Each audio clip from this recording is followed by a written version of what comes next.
Welcome to the Life, Death and Happiness podcast.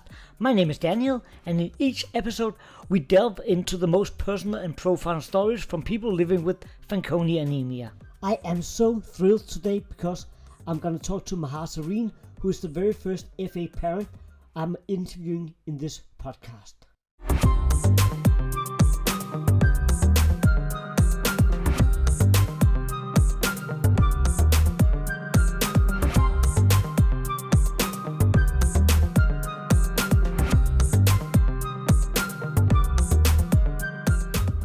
Welcome to this episode of Life, Death and Happiness. We have a new guest, one I have never met before and who I'm really looking forward to talk to.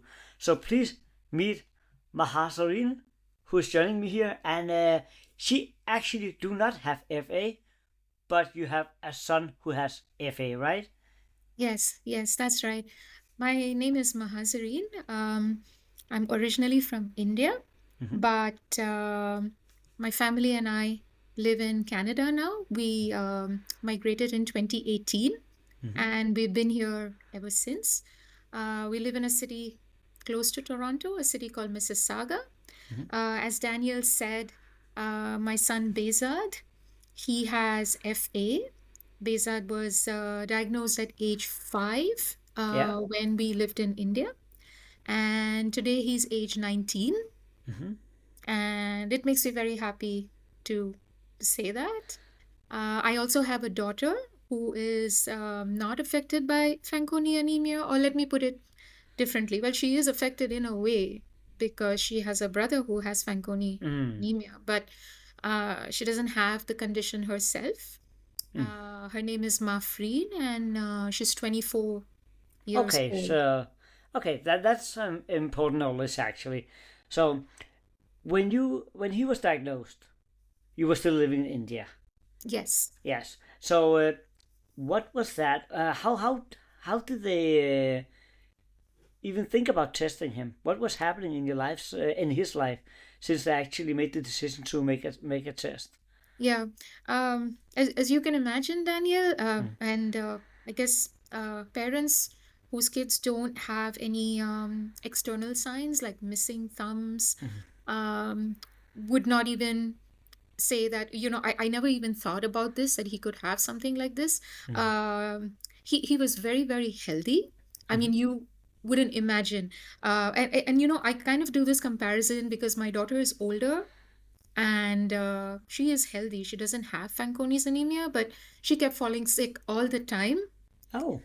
Whereas for my son, it was just the opposite. He was hardly ever sick. Till at the age of 4.5, he suddenly fell ill, and it was very difficult to understand why. Because he didn't have a cough, he didn't have a cold, he didn't seem to have a stomach infection, but he was extremely lethargic. He just had no energy. And it's difficult for a child of that age to explain exactly what is happening to them. At the time, I was taking him to a homeopathic doctor for treatment because I really trusted this gentleman. And in the past, all of his medication had worked out really wonderfully for Behzad. And even this gentleman was really at a loss about what was going on.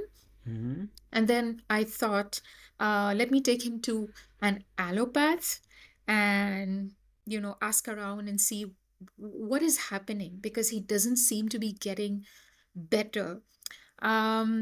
So this happened over a span of, I would say, about 4 months, where he fell ill twice, and it turns out he actually had pneumonia, but he didn't have any signs or symptoms of it. Twice, no cough, no cold, just extreme lethargy, some fever.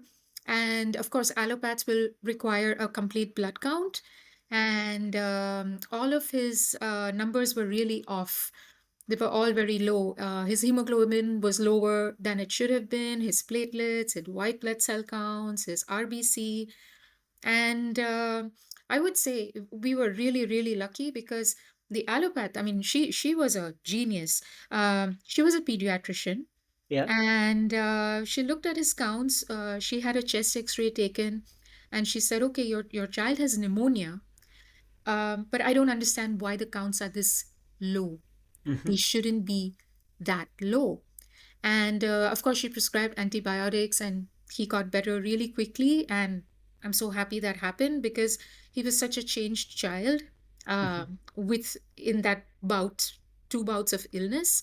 And then this is where her genius lies because she said, I'm not trained in this at all. I'm not a hematologist, but I think your son has Fanconi's anemia because he Okay. has these cafe au lait spots on his body. We never thought anything about it. We just thought they're like birthmarks, Mm-hmm. you know. Yeah, yeah, definitely. And that was the only marker that would be visible to you and I. Like But it's lay kind of people. impressive that she thought about Fanconi anemia so early on, Yeah, because that yeah. is usually something most doctors have never heard about. So they No, don't really no. know which signs to look for. Yes. And she was a pediatrician with an infectious diseases background. Mm-hmm.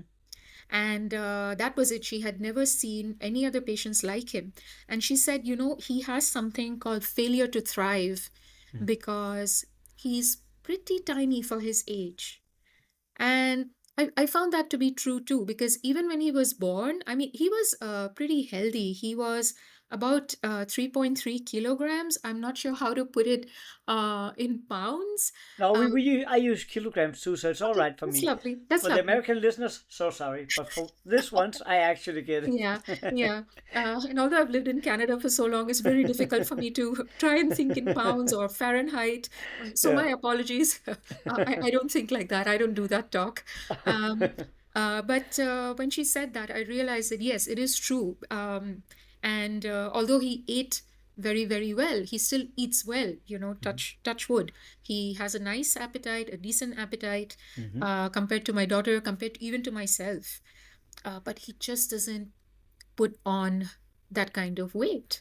Mm-hmm. And she said, I'm going to hand you over to a hematologist now, but this is what I think. And the hematologist will advise further tests. But I thought this woman was a genius because so many patients with and without FA have told me it is so hard when you don't know what is wrong with you. Exactly. It's very early on that she actually catches up on this, Yeah, and yeah. at least point you in the right direction. Yes, and some years later, when I took Behzad to New York, I Mm-hmm. took him to Memorial Sloan, Memorial Kettering, because I just didn't know what to do with him. Um, I will talk about that a bit more later. But Mm-hmm. Dr. Boulad, we met Dr. Farid Boulad there, Mm-hmm. and he told me, you must congratulate this lady and tell her what she did was so wonderful because there are adult hematologists in the US who don't know anything Yeah. about Fanconi's, Mm-hmm. and she just got it. I mean, genius of a woman. I'm so thankful we did end up going to her, although, well, she was not a hematologist. Yeah, so that's how my son was diagnosed. Um, That is a very very good story actually, and I love mm, the thought that she was actually just she was doing her job, but she was doing more than that. She must have gotten into some deep thoughts herself about what this might be, because it's very easy to brush it off as something simple, like, oh, it's with the pneumonia. Okay, then just move on from there. I mean, yeah, she has really been looking into his case, or else you would never be able to come up with that suggestion at all. yeah, So I that is like, agree. ah, I agree. We had a doctor um, on my then husband's side of the family. I'm no longer with Bezat's father, but yeah. she was a gynecologist, Mm-hmm. and all I ever heard from her was, "You're not feeding him right. You're just not doing it right. You're not feeding him enough. You're not feeding him the right stuff." And I'm thinking, blah, blah, blah. I mean, I know I'm doing what I'm Yeah. doing. I've had one child before. He is not a picky eater, and I was just thinking, la la la la la. I'm just so happy I don't live with her. But this other lady who diagnosed my son, Mm-hmm. I found her to be incredibly kind as well because she didn't turn around and say, I don't think you're feeding him well enough. I've heard this from so many doctors, something negative. I think it's the Indian mindset. I'm very sorry to say, Mm. um, but the mother is not doing it right. She's not doing enough. She's selfish. She's going to work, so she's not feeding her kids right, or she's not involved with them. Some such rubbish, and I've heard that a lot from my ex side of the family. Very happy And to say that is ex. kind of the last thing you need in your life when you have a child where you have some issues and you don't know what it is. Yes, And exactly. when you're having health issues, you don't need to be blamed.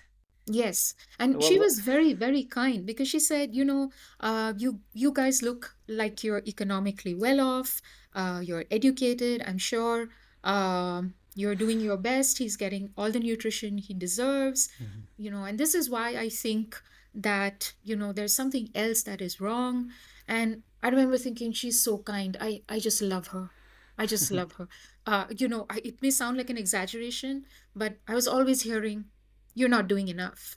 And well, I couldn't tell people to naff off impolitely at that time. I did it eventually, but it's a weight of your mind, Mhm. and then sometimes what happens is, if you feel they are right, you try to put a lot of pressure on your child, pressure that is Yeah, not needed. And it's ridiculous because it's not going to work anyway. that's kind of the. I think I've been talking to a lot of FA patients about when they're visiting doctors and they're not visiting specialists. That is that you you have to keep telling them how to do their job because a Yes. lot of them don't want to listen. They don't take the parents or the patient No. seriously. And we Yeah. know if something is going on in our bodies. We can feel it, we can tell. Sometimes I have a hard time pinpointing it when I'm speaking to the doctors. I just know that something does not add up inside me right now. And Yeah. when I feel that way, I'm always right, 100% of the time. And I do believe it goes the same when you're that close to your child. I mean, you of course you've been with him all your life, so you see all the small things that the doctors don't see in the behavior, in the eating pattern. There's so many things where you can see something that they can't, and they need to Yes. listen to it. So you really need to be able to advocate for yourself, and that I think is the hardest part about not just having AFA, but also being parents to us, or be around us and trying to help us in a situation. Yes, it is. It So is. you We felt still that find she that. was the bright light in the middle of all of this. Oh yes. Oh Yeah. yes. God bless her. She's lovely. Even after we came to Canada and of course COVID hit, Mm. I wrote to her and just asked, how are you doing? I don't know if you remember me and my son. And she said, yes, I do remember you. And I thought, okay, that's great because she's a really, really busy lady with so many patients. She works in Mm. a really well-known hospital in Bombay. And I thought, okay, that's so nice. She took the time out to say hello. And yes, bright light. Bright Absolutely. light.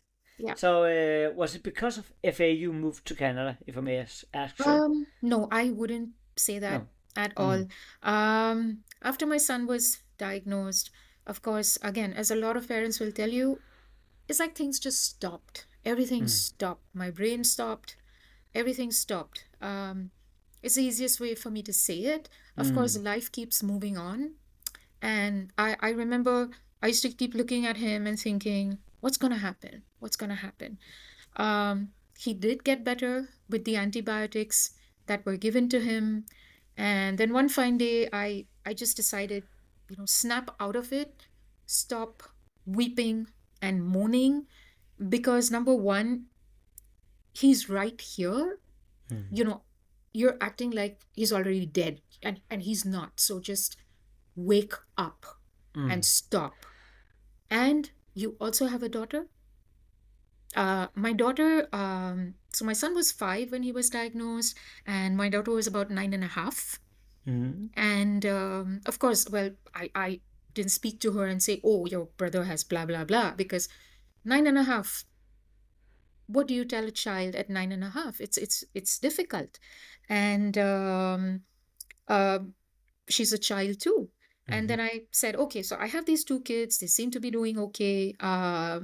They're good kids. And I have to get out of this state, and I have to remember that life does go on, and we have to do our best to be on top of things. So the next question is, who's going to treat my son? Yeah. Um, so Very, we very relevant. Yeah. Yeah. So we did get a reference to a hematologist whose office was incidentally beside the office of the pediatrician. Mm-hmm. But oh my gosh, he was so not in the know of anything.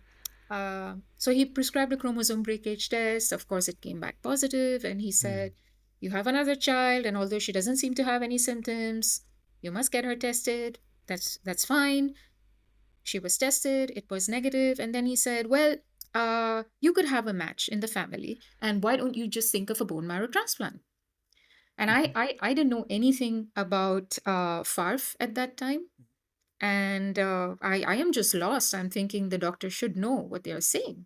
I mean, this guy came across as a very polite guy, and he had a degree from London. And I thought he has to know what he's talking about. So he said, "I'm going to order these series of tests just to see if your daughter and son are a match." And I said, "Yeah, sure, go ahead." And after about 2 weeks or so, the lab, which is not associated with the hospital, but the lab that does these kind of specialized tests, Yeah. calls me up and says, "Madam, this is the wrong test." And I said, "Excuse me?" And he said, Okay. this is an outdated test. We don't do this test anymore. If you want to find whether a family member is a match for a particular patient in your family, this is the test. And I'm thinking, this is ridiculous. This is Mm-hmm. absolutely ridiculous. And I told my then husband this, and he said, "Well, you should complain." Mm-hmm. And I'm thinking, and I said to him, "And then what are you doing?" Because I am just as lost. What are you doing if I'm the one Mm-hmm. who's going to be doing everything, you know?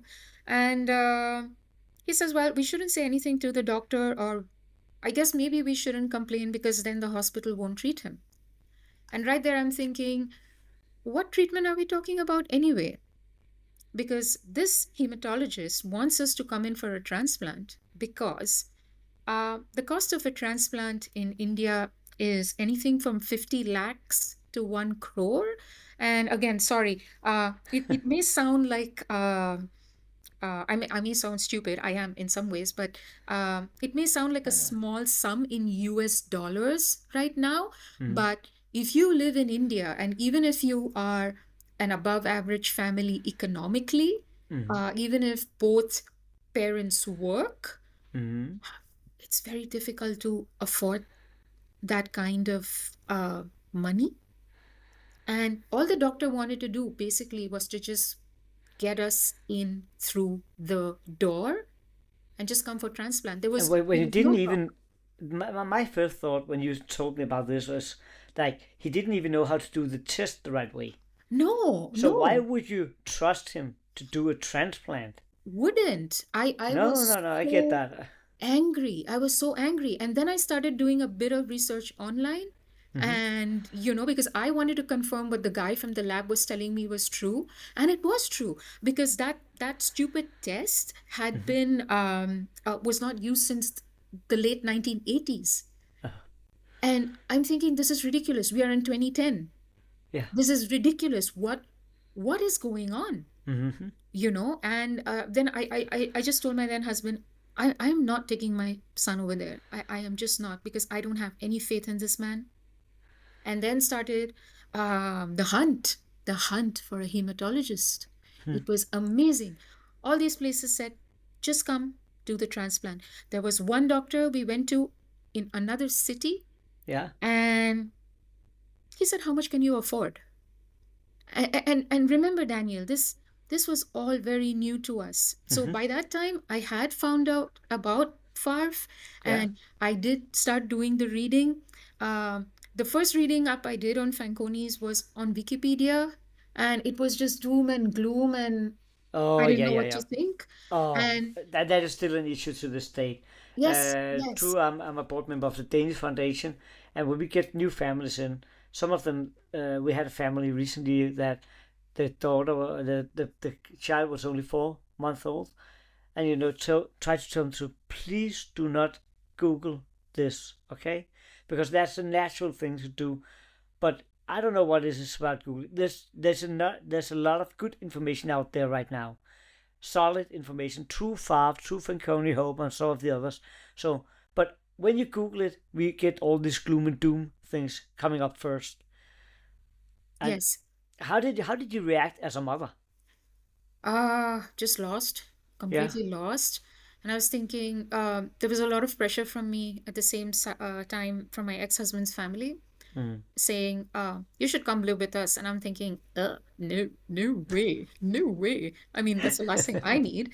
I was still polite back then, and I said, no, because we live here. We lived almost 2 hours away by train. Mm. And I said it's just not possible because my daughter goes to school Mm. here where we live. My son goes to school here where we live. I'm not uprooting us. This is my community. I have lived here, and that's it. But we did look for doctors far and wide. Mm. So this doctor in another city that we kind of tried to see whether it would be possible for him to help us. And by that time, I had found out about FARF and I had gone through the entire book. And I just knew one thing: haplo is equal to not good outcomes. And remember, this is 2011 now. Yeah. And I'm thinking not good outcomes. But this guy's like,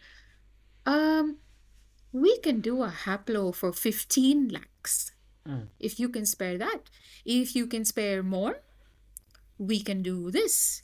And I'm just thinking, it's like a grocery list. Do I get beef or do I get vegetables? It just sounds like that. It shouldn't be that way. It doesn't sound right. You Mm-hmm. cannot say, I can give you this medication if this is all you can afford. No, And no, I, no. I am I am in a state of shock. I know I sound upset and angry and incredulous right now, but at that point in time, I was just in a state of shock because I was thinking, how do I save my son? What do I Yeah, of do for course. him? I mean, anybody who has children knows how deep the love goes for your own children. You're willing to do anything you can to help them, no matter what. And I can't imagine it because I've not been in your shoes. But the thought of just meeting this brick wall all the time and people who just seems either without knowledge or just plain greedy when you're This trying to was save your plain greedy. child, that Yes. must be. Oh, yeah. Yeah, Yeah. no. So sorry to hear you went through Yeah. that. Yeah. So And then he when did was the. like, it's written in his fate. It's written on his fate. So a lot of Indians believe in fate and karma. And let me tell you, that is all bullshit. I'm sorry, but just absolute bullshit. Okay. Anyway, if it makes people happy to think it is that, Mm. I mean, that's on them. But he's talking about my son and he's saying, Mm. leave your son behind with me, and whatever has to happen to him is gonna happen to him. And I am just, I don't know what to think. And by that time, I was talking to Teresa Kennedy at Mhm. FARF. She's no longer with FARF, Mm. but she said, you know what, just come to Camp Sunshine. Just come. Mm. There will be so many doctors there. They will help you out. They will talk to you. They will give you the right information. The right information. And to be honest, Daniel, I was just in two minds because I'm thinking, is this doctor what he said? Is that the truth, that there's nothing else for him, nothing else to do except this? Is that what I should be doing? And Yeah. he said, well, if you don't do anything, and well, to be fair, my then mother-in-law had asked him this question. She said, what if we don't do anything? And he said, he won't survive beyond age 12. Mm. And I'm thinking, is that the gospel truth? What should I do? It's so confusing. But then when Teresa reached out and said, just come, you are new family. There will be certain expenses that will be paid for you. You don't have to worry about all of the cost. That's when his dad and I decided, let's go to New York. Let's go to Memorial Sloan. Let's speak to the hematologist there because he seems to have done so many of these transplants, and he knows these patients because he's seen these patients, he's talked to these patients. And luckily, there was a very, very kind soul. We didn't know her from Eve. She lives in New York. She's an elderly lady.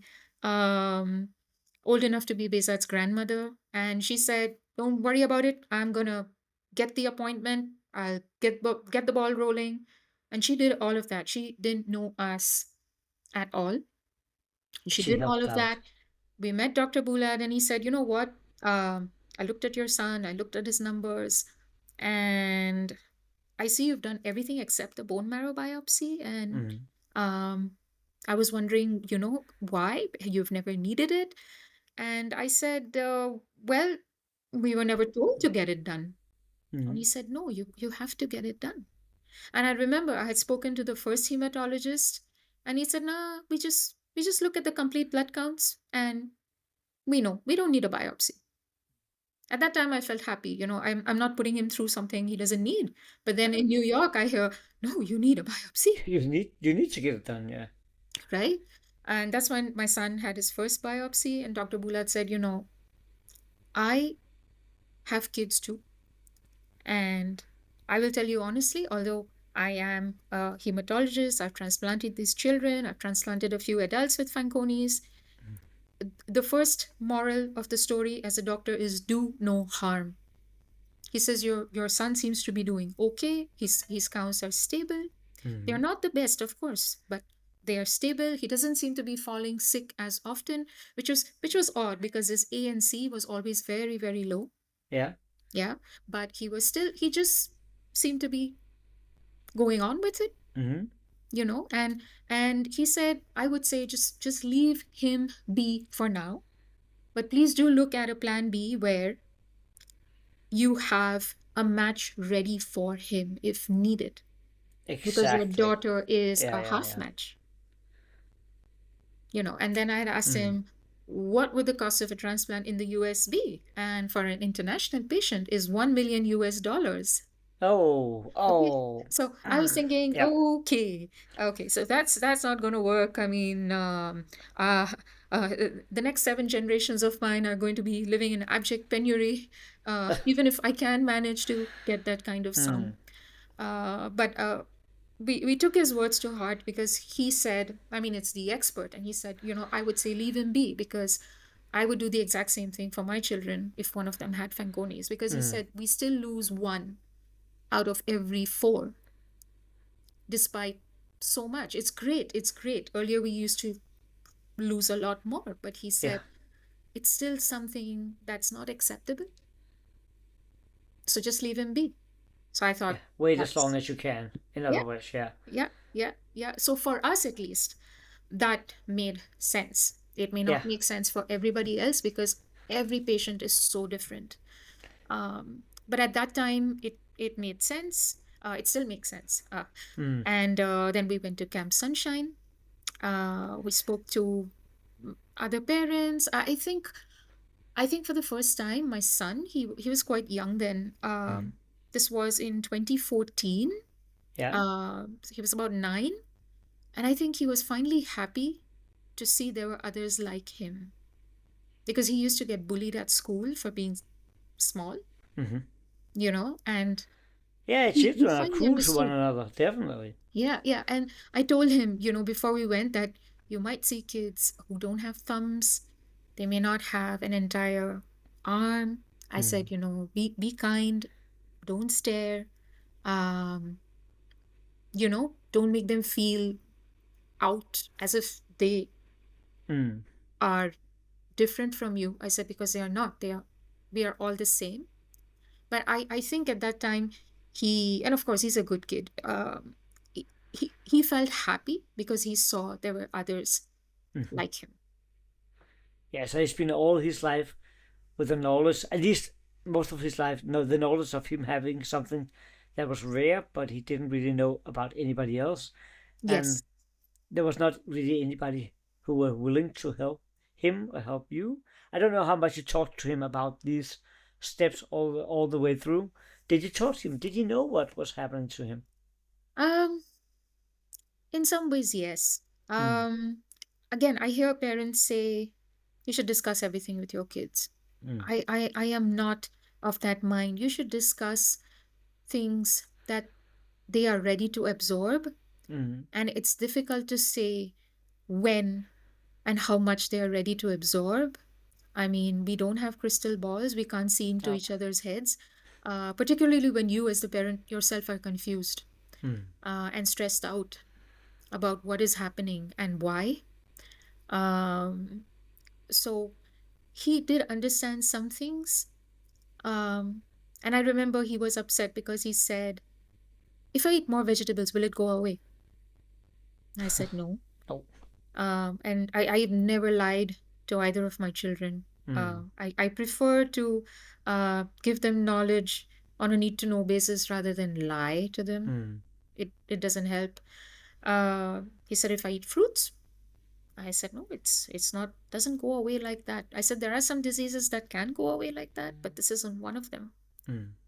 And earlier he used to cry a lot when it came to needles, but then he just became very, very stoic, extremely stoic. I will wince with a needle still, whether it's in him or myself, but no, he's just get it over with. Okay, quick, chop. Let's get it done. Yep.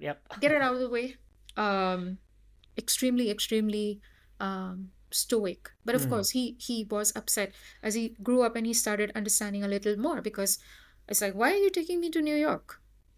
We're taking you to see another doctor. Another. And I remember after Camp Sunshine, I had this whole list stretched out in front of me because I didn't know I should be looking for any gastro issues. I had no clue. I didn't know I should be looking for X or Y or Z, but now I know. So, like the dutiful parent, you want to look at them. But your child or the patient might not.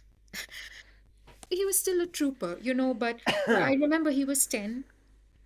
I even remember when this conversation took place, it's very vivid in my mind, but he said, we're counting doctors, the number of doctors we have seen. And I think we hit the mark at 30 or something. Oh. And he said, I'm tired. I'm so tired. He said, can't we stop? And because most of those 30 were idiots, people who didn't know what they were talking about. And I said, I'm tired as well, but if we stop, we may miss something, or we are not getting you the right help. And that concerns me, right? So I said, we should try and make sure we know everything, and then we will kind of try and give it a break, I promise. This is a 10-year-old. Yeah, but 10 years or not, I mean, he knows something is going on. Oh, yeah. At that age, you're very aware of a lot of things that your parents might not think you are. Oh, no. I know that. They are. I was never told by my parents that if Fanconi would probably kill me, but I knew it because I don't know if I picked up on some of the conversation they had with the doctors, but as far as I remember, I knew it as a fact. And I also knew that they also told me that I would never become a teenager. But nobody ever spoke that directly to me. It was just something, as I mentioned, I just picked it up somewhere along. Yeah, Daniel, and I don't know exactly when that point was or when I did hear it, but I've knew it for as long back as I can remember at least. I can't say when he picked it up, when he started understanding something is drastically wrong. But again, I'm not going to tell a 5-year-old, a 6-year-old, a 7-year-old, an 8-year-old, a 9-year-old, or even a 10-year-old. Something is drastically wrong with you, and you're probably going to die at a young age. I'm not. It's you can't. It is dumb. You're being stupid as a parent. I mean, if a doctor is to say that to even someone in their 40s or 50s, people get pissed off because people think that's not the way you should have communicated it to me. Right? You don't have to hold my hand, but just saying it, you hear a lot of people say, I was just told in this cold way, you have cancer. And it was such a shock to me. There's a way to say it, right? And if we are complaining about doctors not saying it out correctly to their patients, to their grown patients, adult patients, how can I as a parent say this to my child? Yeah, that's a very difficult one. I would not know at all how to break something like that to my own children.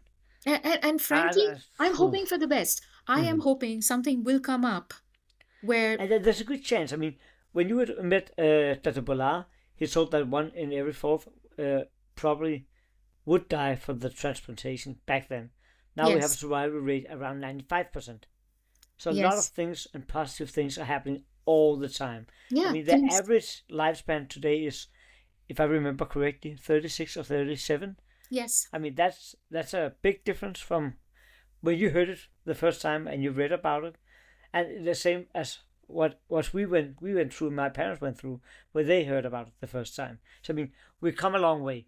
Yes. So for I you, agree. son, Behzad, there's a big possibility that something more can be done.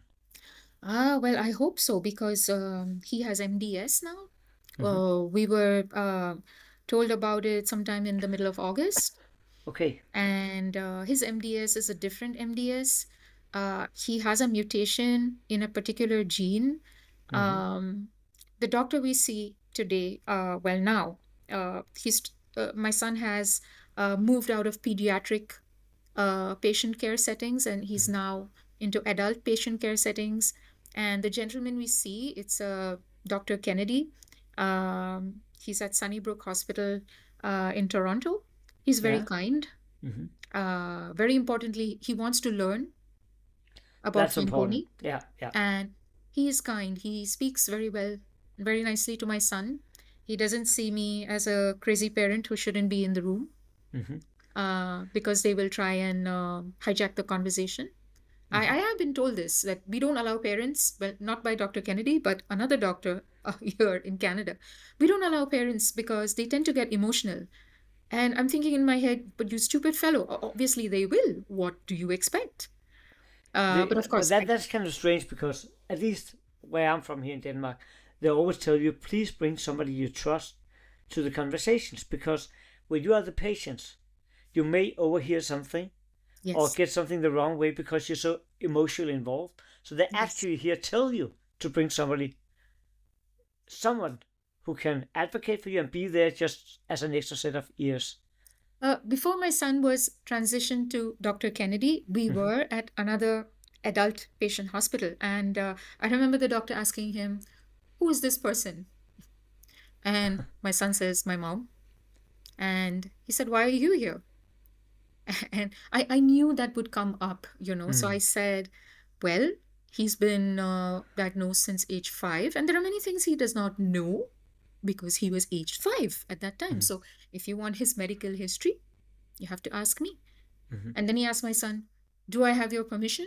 You know, because of patient privacy and stuff. And then he tells me, no, we generally don't ask Mm-hmm. for parents to be here. If you're going to be here, don't say anything else beyond what I ask you. And I'm thinking, I want to clobber this fellow, but of course, I'm not going to clobber him or say anything. But I'm thinking, this is so stupid. This is so dumb. But, well, I, No, well, he's right in the way that your son has the right to say, okay, I do not want anybody else in yes, there. of course, But of there's a lot of course. ways you can, And I did tell you my can bring son, up that conversation. I did You can tell do my it. son, You if can there do is it so many something, ways, but that sounds like the yeah. totally opposite of what you should do.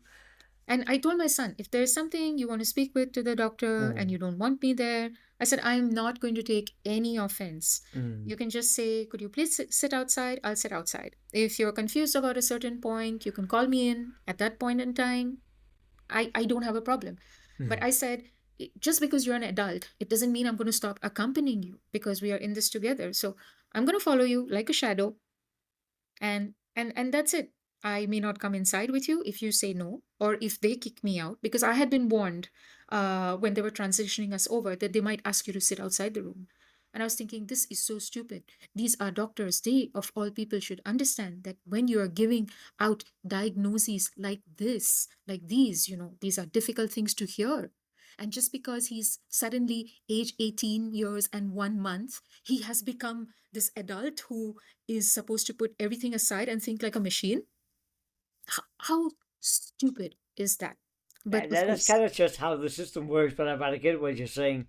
yeah, That but we sometimes make fun of it. I mean, I know it's a totally different circumstance, but we have some things that kids are not allowed to eat before they turn 3, and my twins just turned 3, and my wife and me have made a little fun. Oh, now somebody has spoken the magic word, and they're suddenly allowed to eat these and those things without dying from them. I mean, that does not just happen like that. I mean, but and that's the same here. Like, 2 weeks before, you were the one who should take those conversations. Now he turns 18, and suddenly you're not allowed to know anything, and he has to take care of himself 100%. If you look, that doesn't make sense at all. And you know, Daniel, they have been telling him, even in the pediatric care settings, that you understand you can get cancer. You understand what cancer means. You understand it can be lethal. You understand it can be fatal. So he's heard all that. He's heard it when he's below 18. Yeah. And now you want to throw him into the pool without a rubber ring, without anything. It just doesn't make sense to me. I mean, if it was something else, if it were, say, a husband and wife, and say, I am ill and I want my husband to accompany me, I don't think they would tell my husband, get out of the room. I don't think so. So it just makes zero sense to me. But anyway, Dr. Kennedy is very kind. He's never spoken to me in that way. And he treats Behzad and me both as if we are patients. He talks to us, he make eye contact with the both of us. So I really appreciate that. But yeah, as far as our journey goes right now, my son is very dedicated to his studies. And again, I'm very, very happy because he has a purpose. And he tells me, I want to move this appointment. And I'm freaking out inside and thinking, what does that mean? And he says, well, Dr. Kennedy said he just sees less than 1% blasts in my blood. If I move the appointment, postpone it because I have a midterm and I postpone it by 1 week, it's not going to make any difference, right? It's just 1 week here or there. And I'm thinking, yes, now that sounds very logical. And now I'm panicking less. And I said, I wish you would have said that to me because I'm just thinking, where is he going with this? And he said, yeah, I was in the room, I was in the room while all this was being said. I said, yeah, I don't mean to sound rude. I don't mean to sound to say like, you're dumb, but I am panicking. And I said, what about you? And he said, nah, I don't know enough about it. I'm not going to think about it. That's his way. I'm not going to think about it. So I said, okay. He's gonna find his own way to to tackle all of this. Yeah. So I mean, and there will probably be times where you'll be like, "What are you doing?" Yes. But that's the only thing you can do. That is, yes. If you have built enough trust. Yes. So he will trust you to be there when he needs you. Yes. And he still takes you some of the appointments. I mean, that's gotta be. Yeah, I'm like as a parent, isn't it very, very difficult to let go? Yeah, I'm like his secretary. I mean, there are appointments I will purposely try to push back because I know that we had this chunk in these 2 months, and I want to give him a break, and I'll try and push it back. Some appointments and I know I might sound crazy. I know all systems of the body are equally important, but I mean, this guy, he had a benign tumor in his head 2 years ago. It was such a scare. This was during the pandemic, towards the fag end of the pandemic, and we didn't know it was benign. And all of us got COVID.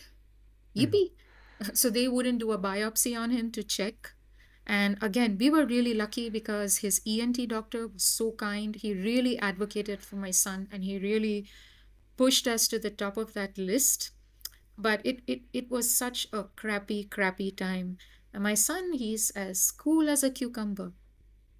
And I am just panicking up and down. I mean, I'm not a religious person. I'm not a spiritual person. But I'm thinking, oh my God, I don't know what I'm going to do. But the answer is, you're going to do exactly what you have been doing all these years. You're going to go to work. You're going to act like a normal person.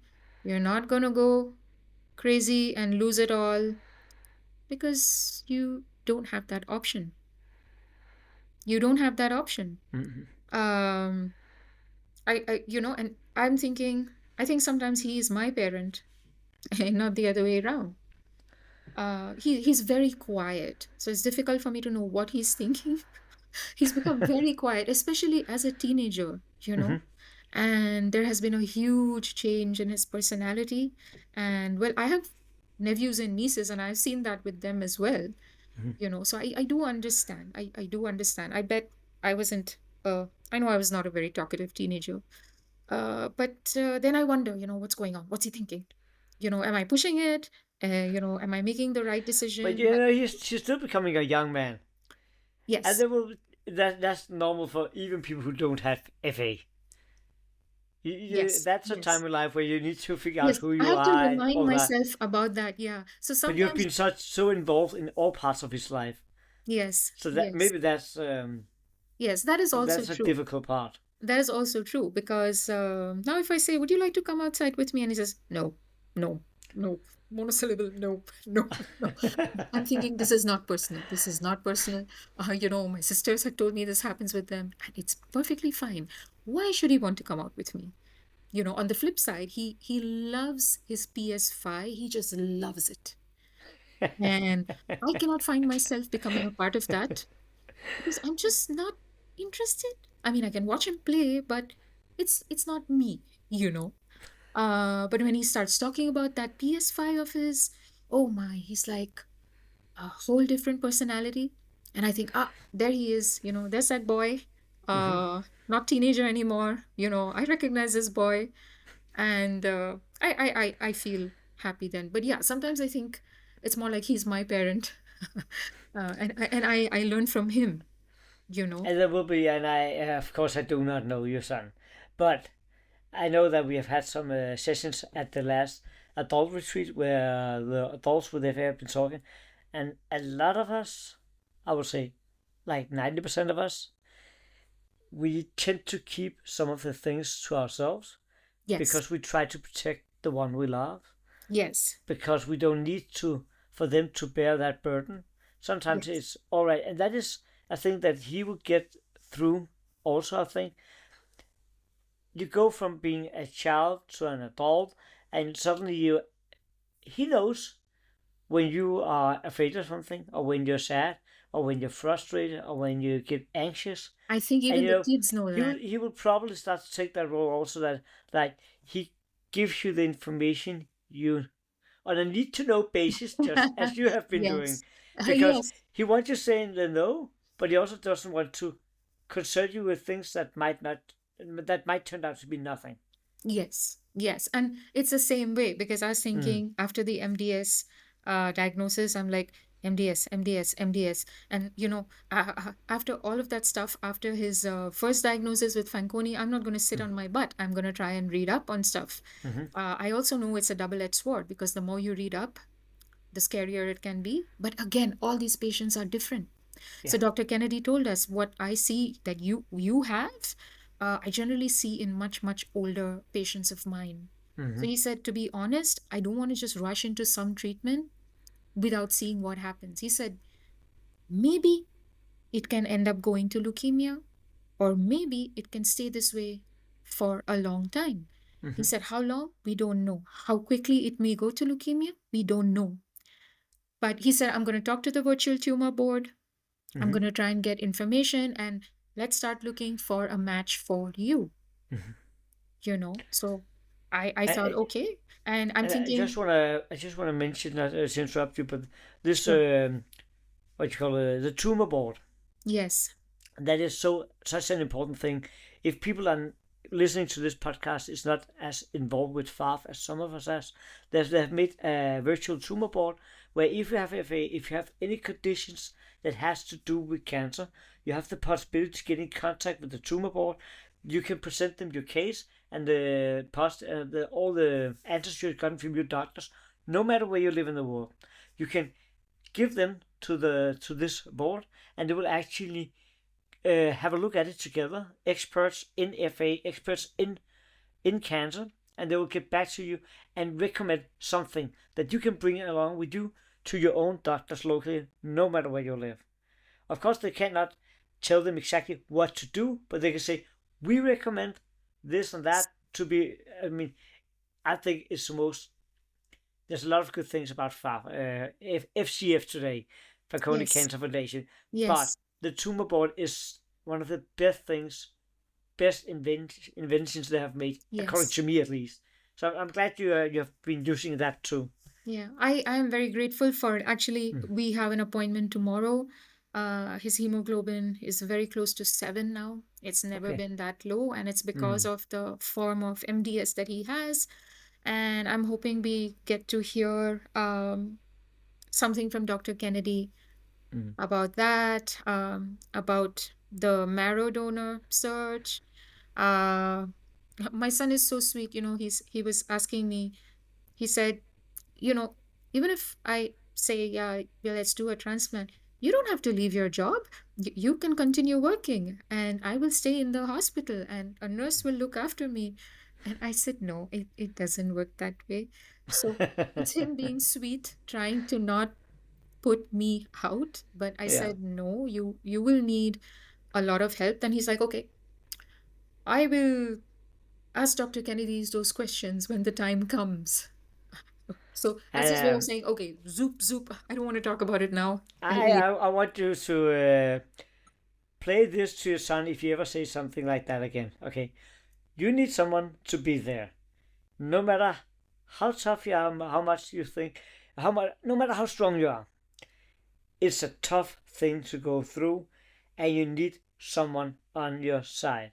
I get why you're saying like this, but you need someone on your side through something like a bone marrow I transplant. I did Just tell saying it. him you're gonna be like a newborn baby for some time and you'll need a lot of help. And I said, yeah, well, the nurse is there, but she's not your family.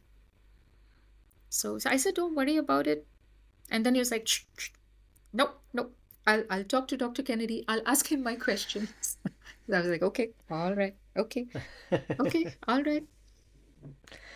Yeah. So that is where you're at right now. So Yes.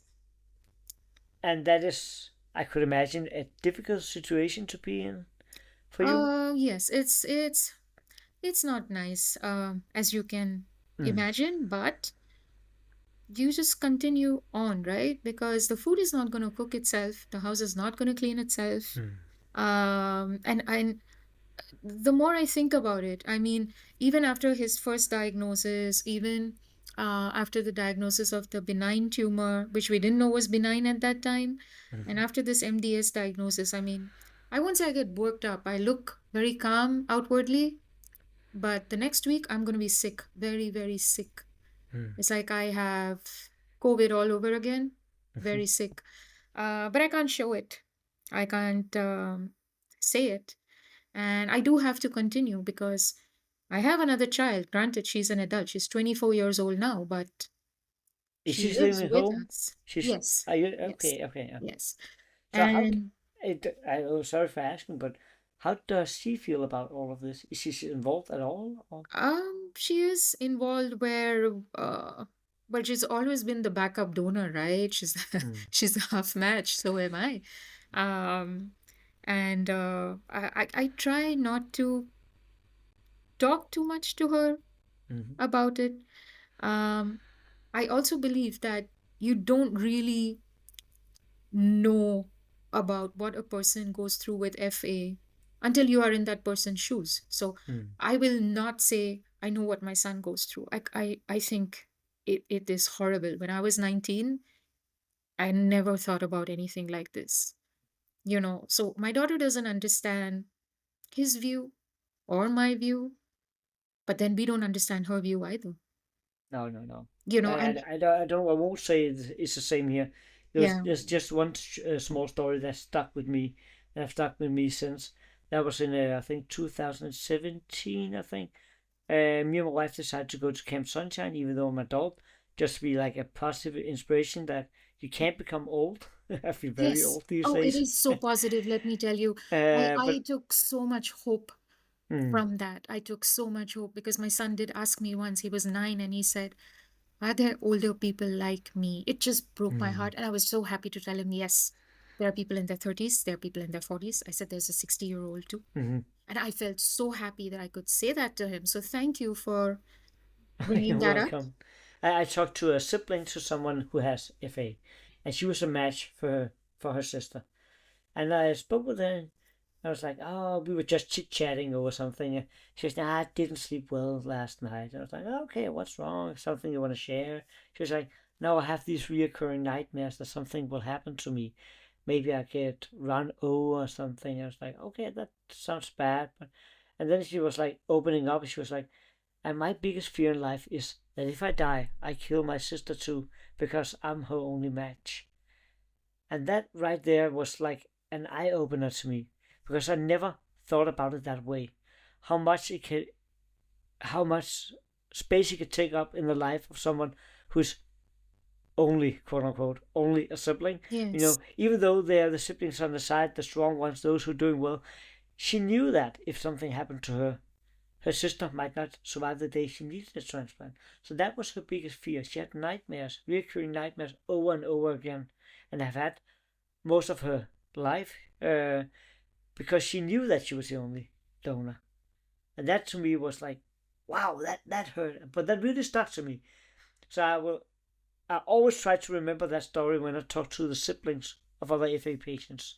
From That day they one, go through a lot, yes, they just do. in a different way. In a very different way. From day Yeah. one, I have always tried, with all my son's appointments, and well, kids are not stupid, right? So even No. though I'm not taking her to the appointment, she's wondering why so many appointments. And of course, it's not as if I didn't tell her about Fanconi, but I'm not going to say, oh, well, your brother might die very soon because he has this. Of course not. So I'm going to say he is sick, he has something we don't have, and I have to try and help him. We have to try and find a good doctor. And kids, like, what do they know about good doctors or not? How can I explain to her about all this madness I went through to find a hematologist, just a hematologist for my son Daniel, nothing else, just a hematologist? And Yeah. I couldn't. I just couldn't. One guy I found, at least he was kind enough and said, I'm so scared because the lives of all these children are in my hands. And I thought, I like this guy. I like him very much. Yeah. But he said, I don't know anything about this. And, it worries me. It's on my conscience. It's a difficult job. But anyway, I have always been mindful, and I have tried my best to give my attention to both children. I have tried. I don't think I've always been very successful because siblings have something called sibling rivalry. And my Oh, two, I don't know anything about that. Ask my older brothers. No, we have. and, Yeah. and my two, even when they were really tiny, if one of them tells me a joke and I laugh, the other one has to say a joke, and well, I have to laugh. And then it goes on and on and on, and I'm thinking, oh my God, until finally I have to tell them, I want 10 minutes of peace. Nobody will say anything. And they will go, oh, I said, no, nothing. Nobody will say anything. So it does make a difference. It does affect their lives. Even when she found out about the MDS, she said, I want to know which gene. I'm Googling it. And my son and I said, nope, you're not Googling anything. Oh, she will be cooking anyway, so you might as well forget that part, okay? Maybe not. Maybe not. Now, I don't want to think too much about it because I am fragile myself, and like my son said, very, very logically. And this is, I just love him for this. He's as cool as a cucumber. We don't know enough. What am I going to do worrying about it now? He has a point. And once I told my daughter the same thing. I said, do you know that what are the odds of your dying while crossing the road? At the risk of sounding very, very morbid. Pretty high. But do you keep thinking about, I don't want to cross this road? You just cross the road. And I said, it's like that. So when she found out about the diagnosis, she was like, are they looking for a match? And she had 10,000 questions, which we tried to answer politely. And then she said, don't worry about money. If you want any money, you can have mine. And it was very sweet.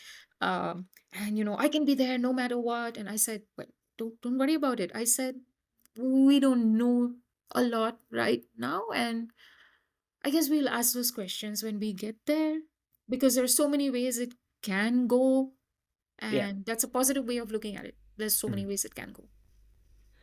And we have to believe that there is hope. And there is hope. Yes. I keep telling people that. And that is, I think, why I have become involved, not just with FARF, but also the team from Germany who do the pre-cancer in the mouth screening and all that. Yes. That is why I try to help out wherever I can, because I think it's important for us to keep. We all know this is serious. We all know that we lose FA patients way too often, more often than we like. But that does not mean there's not hope. We have more people than ever in their 30s and 40s. Yes. That is very positive. I mean, I know a lot of people now who have become adults, who has a family, who has a job, who have children, Some have been through insemination, some have been the natural way. Doesn't matter. People have been able to create their own lives and their own families. They've had given the education they have. Some of the FA patients I just talked to at the FA adult retreat, they work with science themselves now. Yes. Yes. And that, I mean, to me, that is amazing. Yes. I mean, It is looking back astounding. and being told you will never become a teenager. Yes. I mean, and here we are. And there's a lot of these youngsters who are way smarter than I've ever been. And I love to see them strive, even though they have FA. Yes. We all know what is at cost here. We all know there's a possibility that, you know, we know that we will probably get cancer somewhere down the line. But that does not scare me any longer, because I've seen my peers go through cancers over and over and survive them and still have great lives. I mean, I told my wife when I got my first cancer that if I need to take 3 months out of my life every 5th year to get treatment, that's all right. That's a fair deal Yes. when compared to what, the other possibilities. So I Yes. think it's important to look at those positive things, that cancer is not the end. It is not for us, and it is not for a lot of people out there, because the treatment has become so good. I mean, And I so it's hope it just keeps getting that way. exactly. Yeah. So there's more hope now than there have ever been. Yes. When I think like that, I feel very, very nice. It's easier for me to get about my day. And when I have sudden diagnoses, like every time my son has been for a bone marrow biopsy or we go for a CBC, I just think we're going there, it's going to be fine, everything's going to be la la la. We come back, the results are fine. And then when I went in August with my son, and the doc says, well, you have this. And I swear to you, he said it and my migraine hit. He said it and it hit. And now I have become very smart or sissy, depends on which way you look at it. I carry my medication. It's a very simple medication. It's Tylenol with caffeine. But I take it and at least the migraine subsides. At least that happens. But it got to me like that. And then for the rest of the week, I was ill, just ill, ill, ill. And of course, I was reading up because I would be a fool not to. Yeah, of Because course. I need to know, I need to think what to ask, what to try and watch out for. Try and watch out. I can't watch out for everything. Nobody can predict what will happen, but I have to at least try. But it does make me happy when, I think of the other side of things. So I heard a few of your podcasts where um, one of the ladies said, oh, well, I've had 60 something cancers. And I'm thinking, and she is still here. And hip hip hooray. That is great. I love that. Of course, the Yeah. number is scary. Yeah, it is, but it's still, I'm very impressed when I hear figures like that, when people tell me what they've been through, and they're still able to sit there, smile, be happy about life. Yes. That is what I love about the adult retreat. When I meet with the other FA adults, to see the happiness, to see, just as your son had that feeling of belonging when he went to Camp Sunshine. Yes.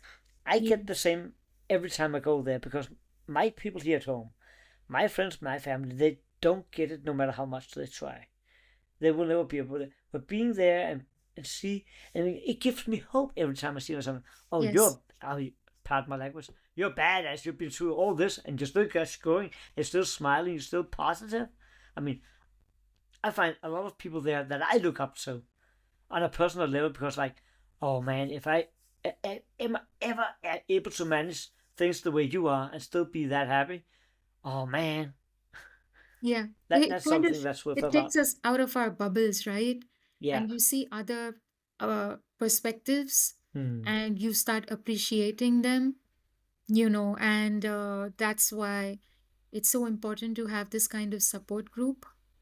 It is so, so Agree. important. I've had parents reaching out to me, privately and saying, how's your son doing after gene therapy? Or do you regret anything? My son was just diagnosed. How old is your son?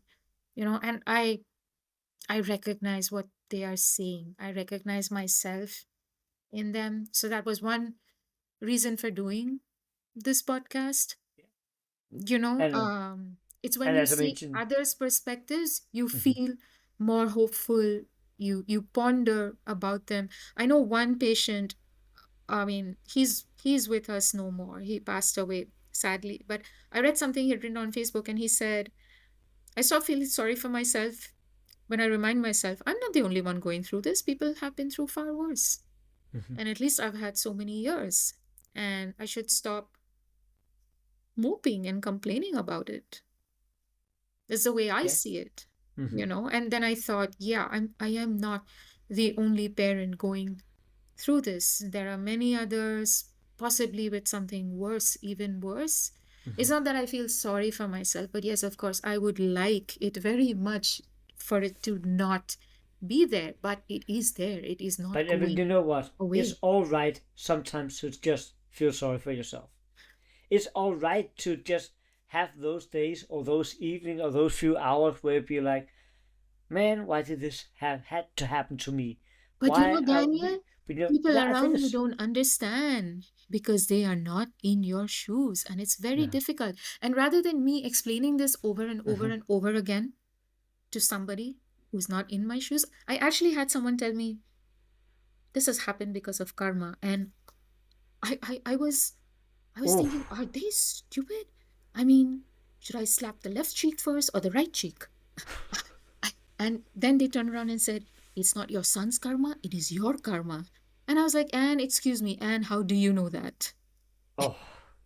Ha. And then I'm thinking, instead of being pissed off mode, maybe I should turn to logical mode and explain to them why they're being done. But I am very pissed off. I'm still very pissed off by that Mhm. comment.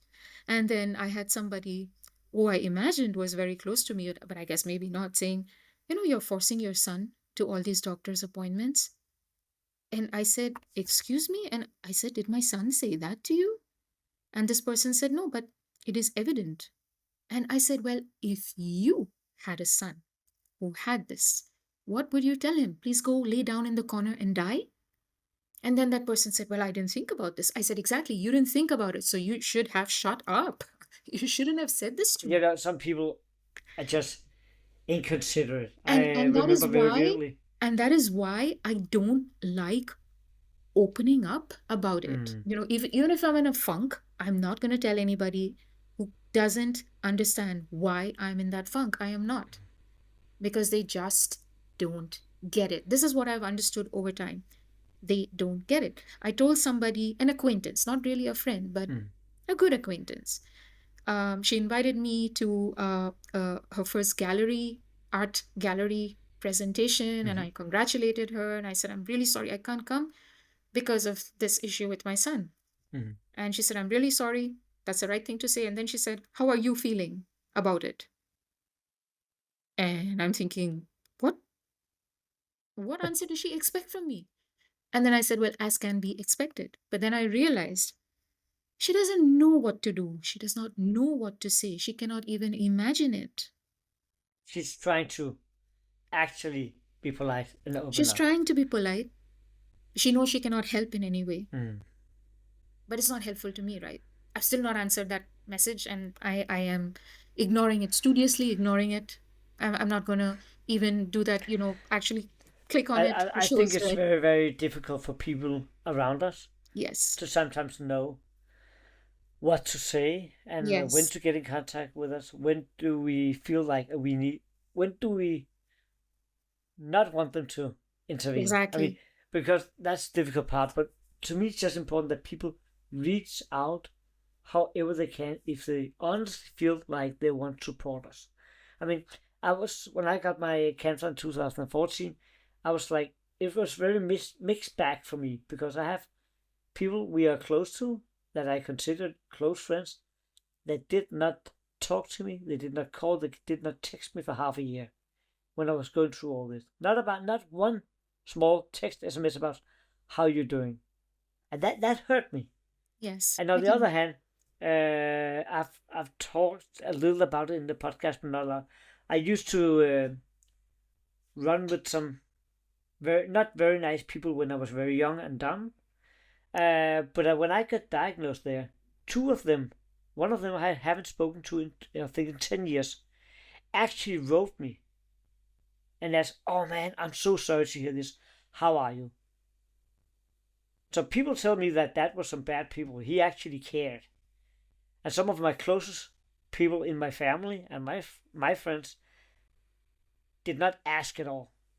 Yes. And that's I would like to just empathize that if you have somebody in your life, maybe you feel awkward and don't know how to approach us, but it's better to say something than just ignoring it, because that can feel very lonely when you're in those kind of situations, as we sometimes are in. I don't know if you agree with me, but I think it's better for them to at least try. Yeah, I think it all depends. We are all a mix of our own experiences, right? Mm. Our past says a lot about our present. That's why everybody is so unique. Everybody is so different. Mm. But sometimes I just feel so drained. I don't want to explain. I don't want to talk to you. I messaged this news to all three of my sisters. We have four sisters. And I told them I don't want to talk about it. One of them, she's very, very well meaning, but she's very anxious. She just kept trying to call and call and call and call. And I said, I'm not answering your phone. That's it. And I know she's not going to take it badly because I said, I just want to be left alone. And then she kept messaging. And I said, you know what?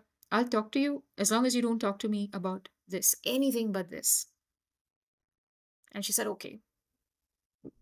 So I think it depends. It depends from person to person, but I certainly don't like stupid stuff like you're forcing your son or it is your No, karma. no, I no, mean, no, no, no, no. excuse me? That is so stupid. In But hindsight, I do realize that it's something in their lives that that is affecting them has made them say this to me. But then I'm like, I don't want to hear this. Thank you very much. Bye bye. Off you go on your way. I don't want to share this with you anymore because it affects my well being. And I have to be well enough to look after my boy and, just in general, even to look after myself. I'm a big proponent of look after yourself. if you can't help yourself, you can't Exactly. help anybody else. Exactly. Exactly.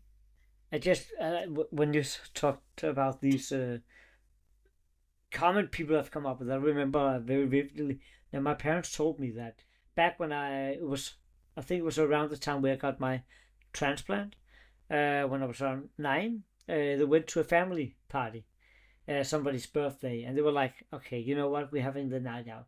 So they got a bit drunk and they were dancing, and one of the family members, stepped up and was like, how dare you be this happy when you have a kid that is so sick and back at home? How dare you do something like that? I disagree entirely. Yeah, and they were like, that was their way of surviving. That is Yes. coping. Just have a few hours of happiness without thinking about it, because they knew damn well that as soon as they got back home, they Yes. had to deal with all of this. Yeah. And if I Uh, am mopey, dopey, I mhm, mean, my son, he can kind of read me very well. He may not say much. I don't want it to affect him. We have enough of this affecting us. mhm, And forget Fanconi. There's other things also, negative stuff that just happens as part mhm, of life. There's good stuff also, but there's negative stuff also. mhm. And this can't be the sole purpose of our lives. It is a very big part of it. I remember I once told my son, I wish I could take it away from you. But see, my wise son, he says, but this is part of me. I am who I am because of it. I wouldn't wanted it taken away anymore. I Yeah. agree with him. Yeah, yeah. And it that answer sort of took me aback, but I appreciated that candidness because he's saying this is me.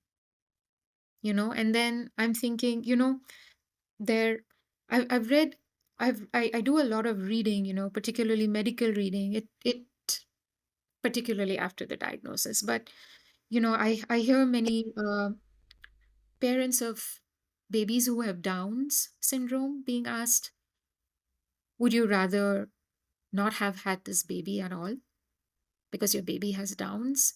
And I'm thinking this is such a shit question to ask, number one. And all those parents say, no, we love our kids exactly the way they are. We wouldn't change a thing. And today, if you ask me, I mean, the younger me would have said, oh no, I'd rather not go through anything like this. But today, I would say, this is such a wonderful young man. I'm so proud to be his parent. How could anybody even think of asking me such a question? I would throttle them Oh yeah, yeah, yeah. because to me, he is just perfect the way he is. He's wonderful. I don't have anything negative to say about him. How can anybody, even think this? Instead, we should be looking for means to find a treatment, a cure, not asking people, oh, would you rather not have had this baby? I mean, No, come that's such. on. I agree that that's a stupid Yeah. and unnecessary Very, very question. stupid. Very, very stupid. It's Yeah, amazing. People can be stupid. Some people can be very nice, or they can be very stupid. and we're probably a bit of both, all of us, sometimes. Yes, yes. That's true. I would like to dive into the next small part that we have to talk about because I also mentioned it before we started here.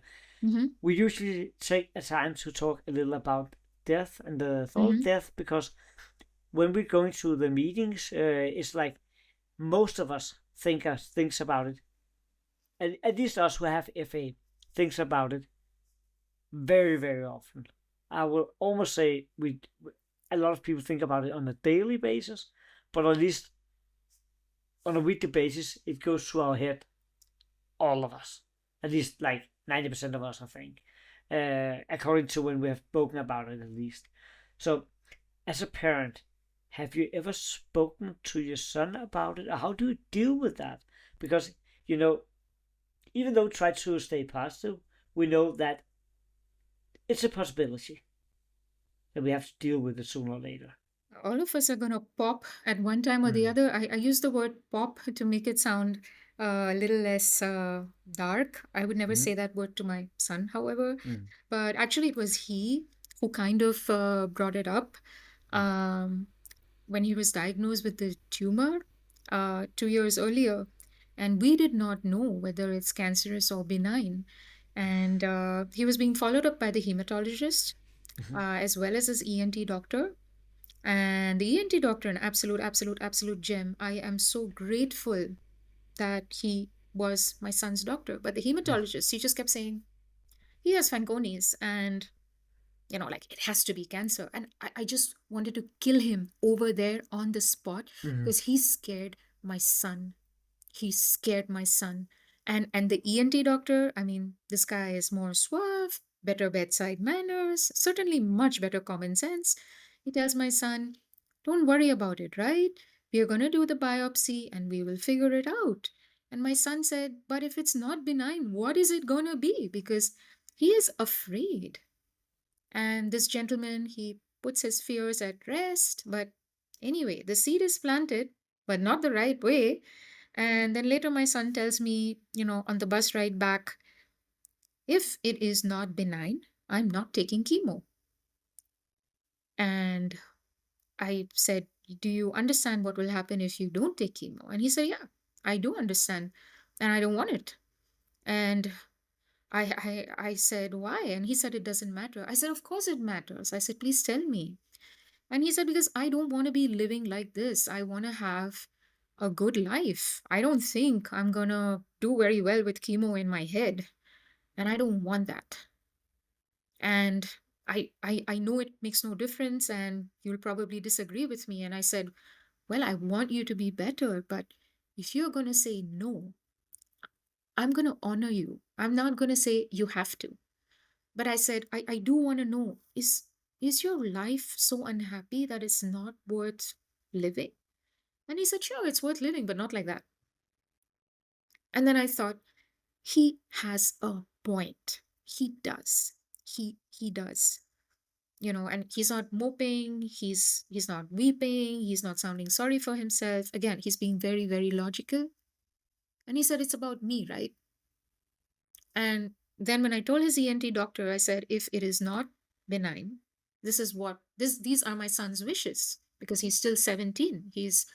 Um he's not an adult, but he has the right to say, I don't want this treatment. In Ontario, he has that right after age 12. And my son was just so happy that I said that. He was all You stood up smiles, for him. Yeah. all smiles. And I told him, even when we got this MDS diagnosis, he said, I don't want to, I am not thinking of transplant. He said no to transplant ever since he's been age 12.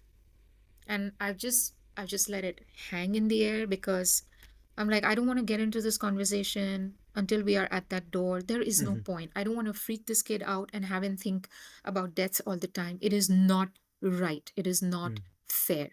It's not correct. Is it the best thing I'm doing as a parent?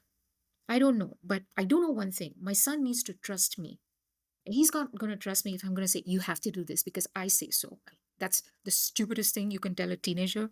Yeah, then Anyway, they will just without, then you without. might just think that they will push you away. Yeah, That is the exactly. last thing you need when you're together regarding Exactly. something like this. Exactly. And I said, you're the boss. If you say no, it will be a no.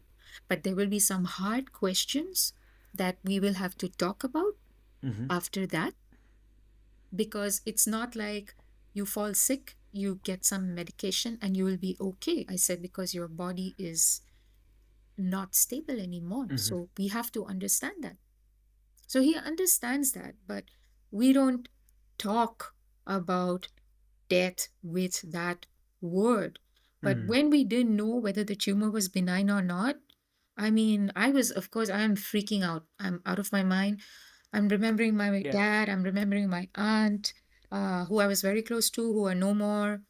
And I'm just wishing they were here. And I was actually thinking, if this thing is not benign, like I'm looking up funeral homes. I'm not kidding you. And then I thought, am I nuts? And I'm thinking, no, I am not nuts, because I don't want to stand like not knowing what the hell to do when I need Yeah. to know what to do. I need to be able to function. As Yeah. crazy as that might sound. No, to me it doesn't sound crazy at all, but that's kind of what we did when my wife figured out that how bad it actually was to have FA.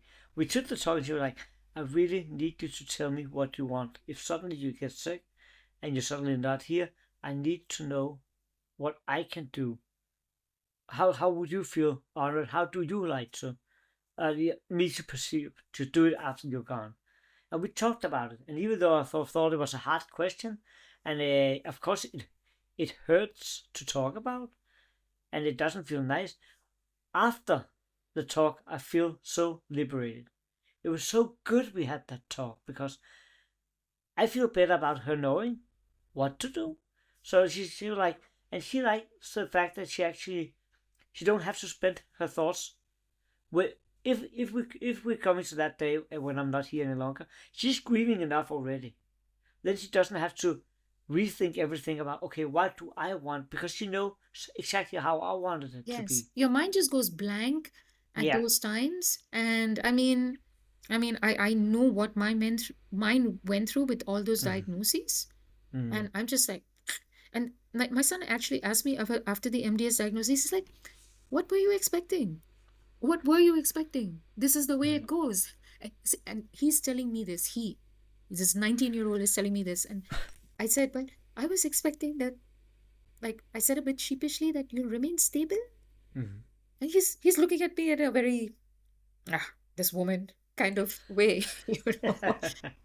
uh, and I am just gobsmacked. And then he's asking me, why did you take that medication? And I didn't say, well, I got a migraine as soon as I heard MDS, but I said, well, if I don't take it, it's going to go to vertigo, and then I'm going to fall down and puke all over you, and you'll have to carry me home. And he said, no, I can't do that. So go ahead. It's good. You took your medication. It's good. So I don't think I'm going to talk to him with that Mm. word, um, till push comes to shove, to be very, Yeah. very honest, because it's Yeah. not there yet. And he has But a purpose in mind. He told me my mm, studies, they are so important to me. I have to do well. mm. And he's so dedicated. And I just And feel you know what? There's nothing wrong about that. I want him to have that mindset. Yeah. I don't want him to be panicky, depressed. It's very, very easy to get in Mm. that mode. And it's not fair and it's cruel. It's just cruel. Exactly when you're still, I think when you're between 15 and 25, it's very important to avoid that where you start feeling sorry for yourself because that is very difficult to comprehend at that age. It's Yeah. very difficult to tackle. Yes. So let me make a step forward here and instead talk about the good stuff, if Yeah, that's sure. all right with you, Of because course. this Always is a welcome. part of the life. But what makes you happy? Because As I mean, you have to. We're going through so much, defending your son, standing up for him, making sure your family is doing well, both with him and your daughter. You have made a lot of choices in your life to get to where you am now. Also to help your son. So something must keep you going. But what makes you happy? What makes you strive? um as what as it sounds, Mm-hmm. I don't drive. So my son and I used public transport to Mm-hmm. get to wherever we have to get to Mm-hmm. hospitals. I actually look forward to that because um, even though he's quiet, I may start a conversation and then conversations lead to good things.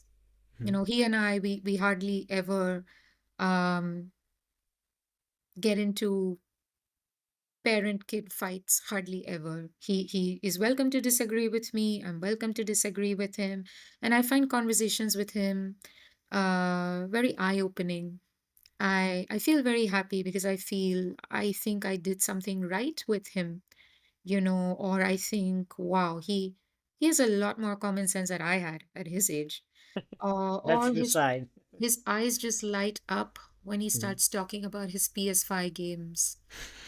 He will talk about Elden Ring, he'll talk about all these games. Um, I remember once he did a physics paper for, I think it was grade 12, and he'd woven in physics into his games. And I thought, yeah, he is a smart young man. Of course, I didn't tell it to him. I don't want it to get to his head. That I enjoy those conversations because otherwise he is very quiet. Mm-hmm. He tells me being social is overrated. I don't want to get out of my room. I'm very happy being on my own. It's very high maintenance talking to people. He is somewhere on the autism spectrum. I have been told Okay. this by two Mm-hmm.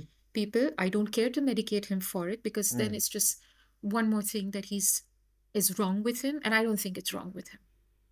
I think he's just lovely the way he is. Keeps me on my toes, keeps me guessing. So those conversations make me very, very happy.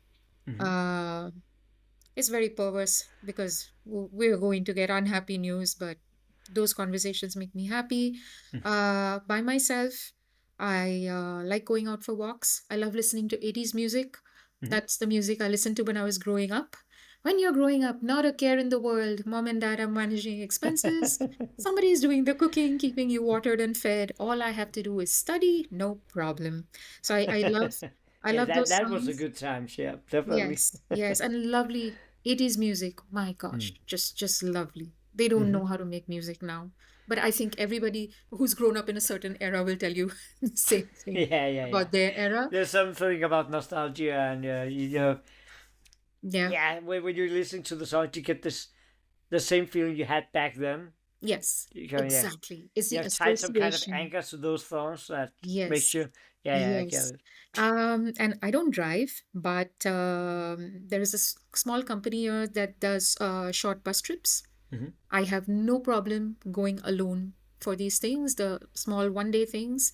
It could be to a farm, to a botanical garden. I Mm-hmm. learned something new. I met new people.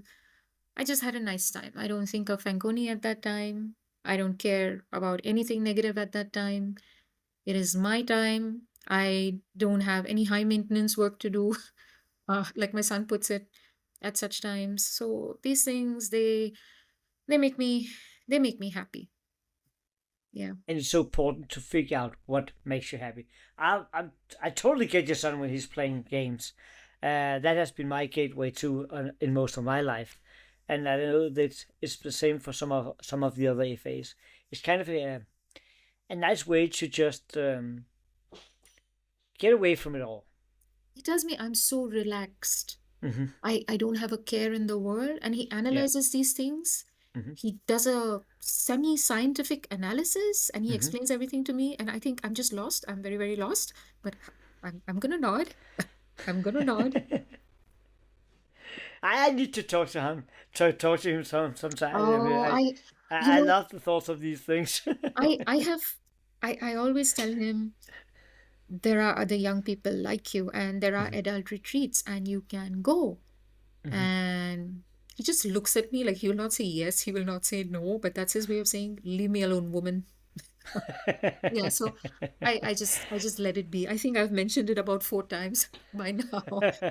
But I think someday in the future, you never know, right? It's a perspective. Yeah, I mean, it's totally normal. I mean, Yes. Yes. if it wasn't, there would be like hundreds of people at the adult meeting every time. That's not.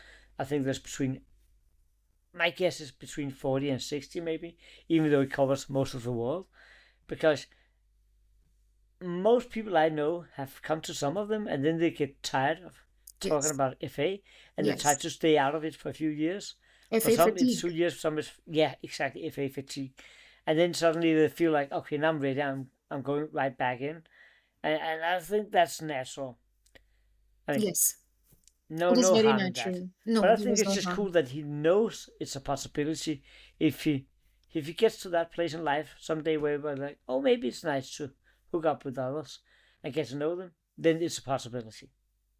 Yep. It's better to be in the knowledge of it being there than not knowing about it. Yes. Mm. Yes. I'm so grateful for this opportunity, Daniel. I'm so grateful for the Fanconi Cancer Foundation. So grateful to Lynn Frohnmeyer. So grateful to all the families on the Facebook group. To you guys who are willing to speak about it, although it is so difficult. Um, it gives me some understanding about being young and then having this as well. It's very difficult for me to understand too. So I'm very grateful for all of this.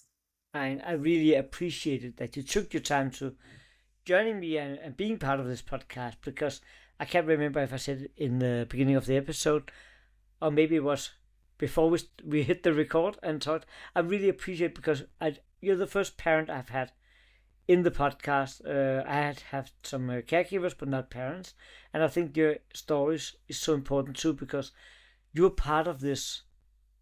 No matter what, you're a Yes. big part of this because often most of us. I know there's some adults who not don't get diagnosed before they're in their 30s or late 20s, but a lot of us has gotten the diagnosis when we were very young. So you've been with us all the way through, and I think it's important to give that perspective on things too. So I'll also say right now that if anybody else is listening out there, and you're a parent to an FA child, and you feel like you want to tell your story, please let me know because I think your journey is very, very, very important too. If we want to like kind of paint a more broad picture of what it is to live with FA. Yeah. Yeah. So maybe in ending, just a few words, if you don't mind. Yeah, please do so. Please So do so. parents, please don't beat yourself up over choices you made. Some of them were probably not choices to begin with. Don't think, do I regret this or do I regret that? Should I have done this or should I have done that? You're just doing your very best in a very, very difficult situation. And nobody has all the answers to everything. So don't feel regrets. It won't help you. And as hard as it may be, try and find something that makes you happy. Don't feel guilty about doing things that might make you happy. There's nothing wrong with that, no matter what anybody else tells you, because that anybody else probably has no experience with Fanconi anemia anyway. So they don't count. They just don't No. count. Yeah, so you have to grow a slightly thicker skin. Um, but please don't second guess yourself and don't blame yourself for everything that might not go right. As a little friend of mine put it, she was talking to some of the parents at one of the meetings. She was like, "You cannot blame yourself for anything because you did not know that FA was a thing. You did not know that this could even happen in your life. So please do not blame yourself, no matter what."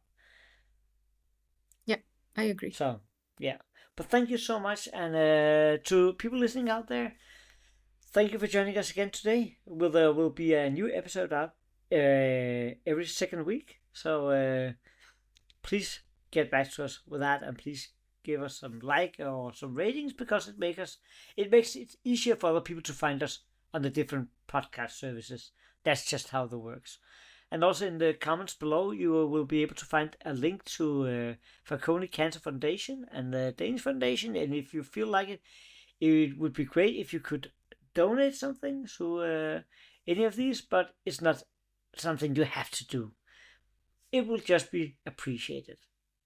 Thank you so much for being my guest today, Mahazareen. Did I get it right? Thank you. Yeah, Yes, I yes, got it. I got perfect, perfect. it. Yes, you did. Thank you so much for having me. And I feel a bit bad because I think we've gone well over time. No, it's okay. We take the time we need to. No Okay. problem. No All problem. right. Thank you so much, Daniel. I Take appreciate it. care. Thank you, and bye, everybody.